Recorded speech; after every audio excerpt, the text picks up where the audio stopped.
a tutti e bentornati su Lernamo. In questo video vi parlerò delle 27 parole che, secondo alcuni studi e ricerche, compongono il 50% dei testi e dei discorsi di ogni italiano. Infatti, in molti, sia italiani che stranieri, si affannano nel tentativo di imparare nuove parole per sembrare più colti, ma la realtà è che basterebbero queste 27 parole per sopravvivere e comunicare più o meno in qualsiasi contesto e situazione. Ora, nel tentativo di rendere questo video più chiaro e organizzato, ho deciso di suddividere queste 27 parole in 3 categorie: sostantivi, aggettivi e verbi. Allora, partiamo subito con i sostantivi più utilizzati.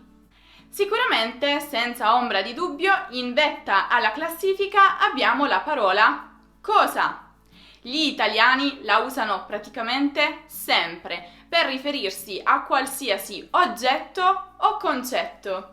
Passami la cosa che è sul coso, per esempio, è una frase che potrebbe capitarvi di sentire molto spesso quando siete qui in Italia, magari perché qualcuno ha bisogno che gli prendiate un oggetto che si trova su un ripiano. È per questo che abbiamo deciso di realizzare una maglietta proprio con questa frase. Sostantivo numero 2. Uomo.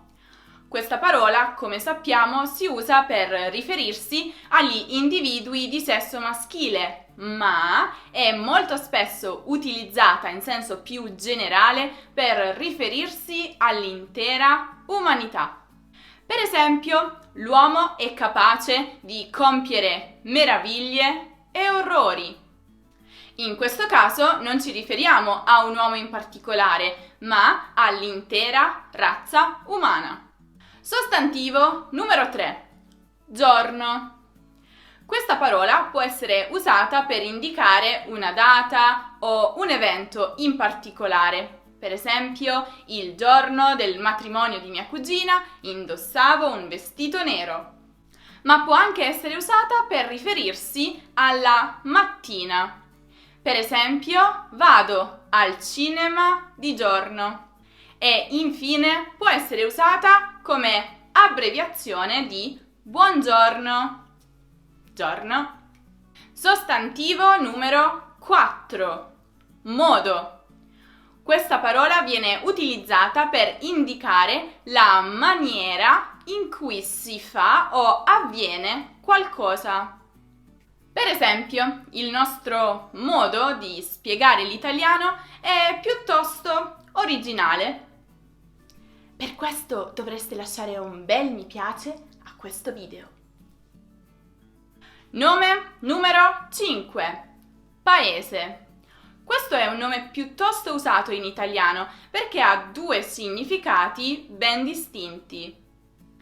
Infatti, paese con la P minuscola si riferisce a un piccolo o medio centro urbano, mentre paese con la P maiuscola si riferisce di solito a uno stato, a una nazione. Probabilmente questo spiega perché questo sostantivo è classificato tra i più utilizzati nella lingua italiana. Proverbio del giorno. Paese che vai, usanze che trovi. Questo proverbio si usa per indicare il fatto che ogni paese ha le proprie tradizioni, le proprie usanze e la propria cultura. Quindi è sempre importante tenerlo a mente quando ci si sposta. Sostantivo numero 6. Signore. Anche questa parola ha vari significati. Innanzitutto è utilizzata come forma di rispetto per indicare un uomo di una certa età, possiamo dire dai 30-35 anni in su. Ma signore si riferisce anche a un uomo che ha un certo prestigio sociale e economico, nonché una certa eleganza nei modi di fare. Per esempio, I suoi studi gli hanno permesso di fare una fortuna e diventare un vero signore. Infine, l'ultimo significato di signore, questa volta però con la S maiuscola, è quello di Dio. Infatti, alla fine della messa, per salutare i fedeli, il prete dice che il Signore sia con voi. Sostantivo numero 7. Ora. Ora si riferisce principalmente al tempo. Per esempio, che ora è? Sono le 4:30. Ma può anche significare adesso, in questo momento. Per esempio, ora passiamo al sostantivo numero 8. Casa. In italiano, a differenza di altre lingue, la parola casa può indicare indistintamente sia una abitazione tipo questa, sia un appartamento o, più in generale, qualsiasi altro luogo visto come dimora fissa. Per esempio, io posso dire YouTube è la mia casa per indicare che si tratta di un luogo in cui passo molto tempo e che sento come sicuro e accogliente. Ciao, io sono Subscribe e vorrei tanto che cliccassi su di me perché mi sento molto solo. Dammi un click, dai, non trascurarmi, ti prego. Poverino. Ma adesso passiamo al sostantivo numero 9. Parte. Prima di tutto questo sostantivo si riferisce a un luogo. Per esempio, non riesco a trovare il mio cellulare da nessuna parte. Ma può anche indicare una porzione di qualcosa. Per esempio, ho ricevuto una parte dell'eredità di mia zia. Ok, adesso è arrivato il momento di parlare degli aggettivi. Per quanto riguarda gli aggettivi, penso sia piuttosto facile intuire quali sono i più comuni. Per questo sarò piuttosto rapida. Quello, questo, mio, suo, nostro, grande, piccolo, stesso, molto o tanto. Abbastanza noiosi e scontati, non è vero? Quindi possiamo passare ai verbi più utilizzati. Al primo e secondo posto, come era prevedibile, troviamo essere e avere.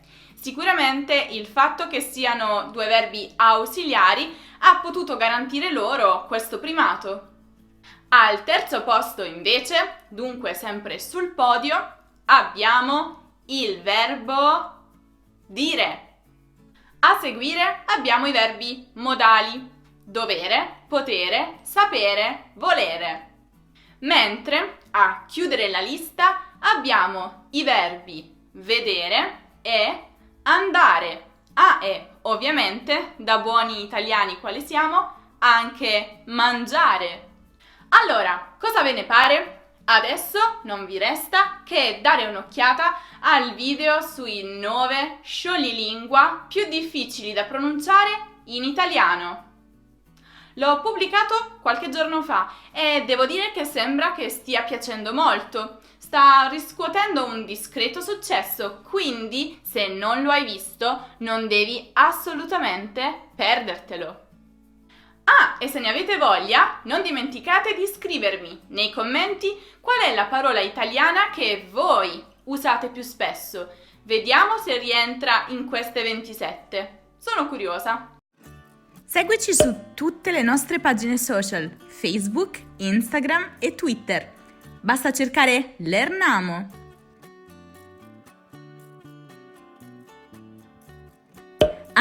E non dimenticare di visitare anche il nostro sito. Lì potrai trovare tutte le nostre lezioni di italiano con gli esercizi.